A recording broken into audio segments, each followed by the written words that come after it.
दोस्तों सभी को जय मसीह की। आज हम लोग इस वीडियो में जानने वाले हैं कि परमेश्वर ने हमको बनाया। ये सब जानते हैं, पर परमेश्वर को किसने बनाया वो आज हम लोग इस वीडियो में जानेंगे बाइबल के अनुसार। दोस्तों आज का विषय बहुत गहरा और रोचक है। अक्सर बच्चे मासूमियत से पूछते हैं, पापा मम्मी अगर सब कुछ भगवान ने बनाया है तो भगवान को किसने बनाया। और सच कहूं तो ये सवाल सिर्फ बच्चों के ही नहीं बल्कि बड़ों के मन में भी उठता है। बाइबल हमें इस रहस्य का सुंदर और सच्चा उत्तर देती है। तो आइए सरल भाषा में उदाहरणों के साथ और बाइबल की आयतों के सहारे इसे समझें। मनुष्य क्यों पूछता है, परमेश्वर को किसने बनाया? पहला सवाल यही है कि हम इंसान क्यों पूछते हैं, परमेश्वर को किसने बनाया? सोचिए, जब आप एक सुंदर घर देखते हैं तो आप तुरंत सोचते हैं, वाह ये घर किसने बनाया होगा। जब आप मोबाइल देखते हैं तो पूछते हैं, ये किस कंपनी ने बनाया होगा। जब आप कपड़े पहनते हैं तो जानते हैं, ये दर्जी या फैक्ट्री ने बनाया होगा। यानी हमारी आदत है कि हर चीज का कोई न कोई बनाने वाला होता है।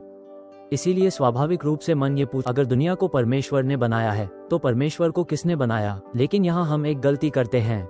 हम मान लेते हैं कि परमेश्वर भी हमारी तरह समय, जन्म और मृत्यु से बंधा है, जबकि सच्चाई ये है कि परमेश्वर समय और स्थान से परे है। दोस्तों लोग पूछते हैं, क्या आपने कभी सोचा है कि समय किसने बनाया? घड़ी, दिन, महीना, ये सब कब शुरू हुए? बाइबल कहती है कि समय की शुरुआत तब हुई जब परमेश्वर ने सृष्टि बनाई। तो अगर समय ही परमेश्वर ने बनाया तो वह खुद समय से बाहर है। इसलिए उस पर किसने बनाया वाला सवाल लागू ही नहीं होता। भाग 2 में लिखा है बाइबल परमेश्वर के बारे में क्या कहती है। आइए अब सीधा बाइबल की ओर चलते हैं।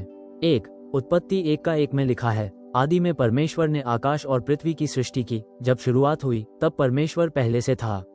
2 भजन संहिता 90:2 पहाड़ों के उत्पन्न होने से पहले। अनादि से अनंत तक तू ही परमेश्वर है, यानी परमेश्वर का कोई आरंभ और अंत नहीं है। 3 प्रकाशित वाक्य 1:8 मैं ही आदि और अंत हूँ। प्रभु परमेश्वर कहता है, वह समय का मालिक है पर समय से बंधा नहीं।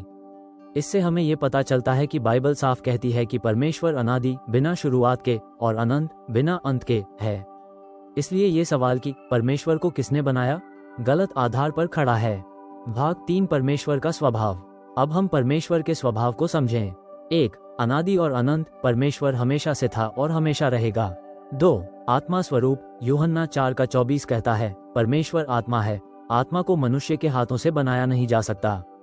3 स्वयं स्थित सेल्फ एग्जिस्टेंट निर्गमन 3:14 में परमेश्वर ने मूसा से कहा, मैं जो हूँ सो हूँ, यानी परमेश्वर किसी और पर निर्भर नहीं है। प्रश्न दर्शकों से, अगर परमेश्वर को भी किसी ने बनाया होता तो क्या वो सच्चा परमेश्वर होता? नहीं, सच्चा परमेश्वर वही है जो खुद से है, जो हमेशा से है। ओपन बुक भाग 4 उदाहरणों से समझें। दोस्तों अब कुछ सरल उदाहरणों से इस गहरे विषय को समझते हैं। सूरज का चेहरा उदाहरण 1 सूरज और रोशनी। क्या आप बता सकते हैं कि रोशनी किसने बनाई? रोशनी सूरज से आती है। जब सूरज है तो रोशनी अपने आप है, उसे किसी और कारण की जरूरत नहीं। इसी तरह जब परमेश्वर है तो उसके अस्तित्व के लिए किसी और कारण की जरूरत नहीं। उदाहरण 2 गणित की संख्याएं। 1 संख्या को किसने बनाया? किसी ने नहीं, वो हमेशा से मौजूद है। गणित के नियम बनाए नहीं जाते, खोजे जाते हैं।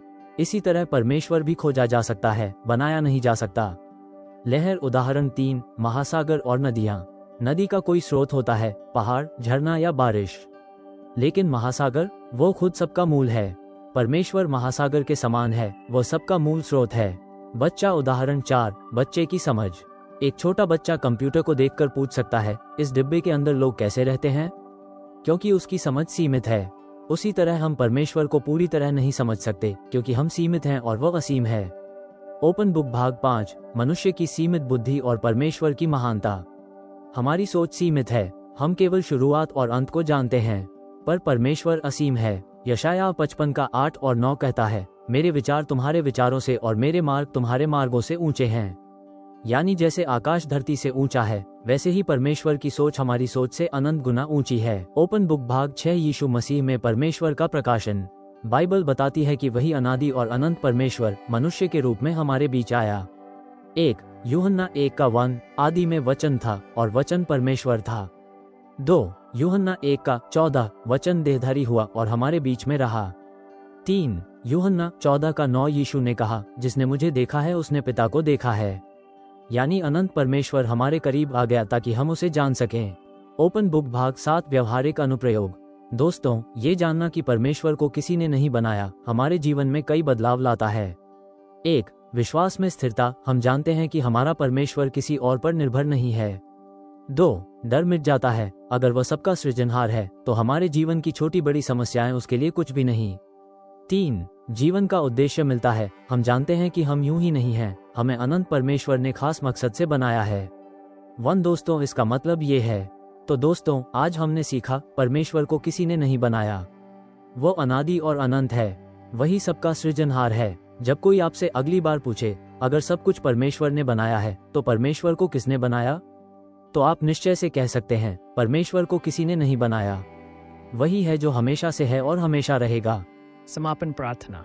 हे अनंत परमेश्वर, हम तेरा धन्यवाद करते हैं कि तूने हमें बनाया, जीवन दिया और अपना वचन दिया।